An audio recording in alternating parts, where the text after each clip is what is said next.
The Gucci collaboration with me started with Zumi, who is kind of like my other half and also my bandmate in the Black Lips, and she became an ambassador for Gucci, and they did a collaboration with a bag in her name. And so I just, through hanging out with her, I met a lot of cool people at the company and really got to like what was happening. And they are doing some collaborations with musical artists and whatnot. So yeah, I think we were always considered like a hard-working mess. So we were considered slackers and hardworking at the same time. It's kind of like a form of professional amateurism. Yeah, sometimes the intensity of the show can affect the music live, but I like that.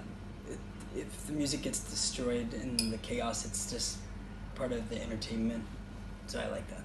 Yeah, yes, our collaborations reflect us as musicians in different ways, like how there's much contrast maybe with the music of Mark Ronson and ours, but we're not afraid to explore different types of music, so it's kind of natural for us to do unnatural motions sometimes.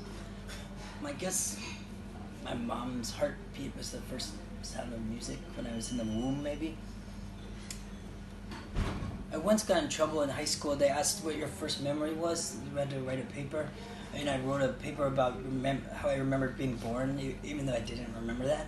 But I talked about the acidity of my mother's vagina burning my eyeballs when I came out of the womb, and I had to read it to a class. And when I read that part, they kicked me out of the class, and I got in big trouble.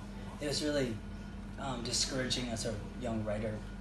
When I dream about music, sometimes from a musical theory standpoint, it doesn't actually make sense. Like I'll wake up and try to jot down what I heard in my head, and I realize it's not even possible. Like two notes that would be clashing out here together sound natural in a dream, but when I hear it in real life, it's doesn't sound quite the same as in a dream. It's like ineffable things you can't recreate.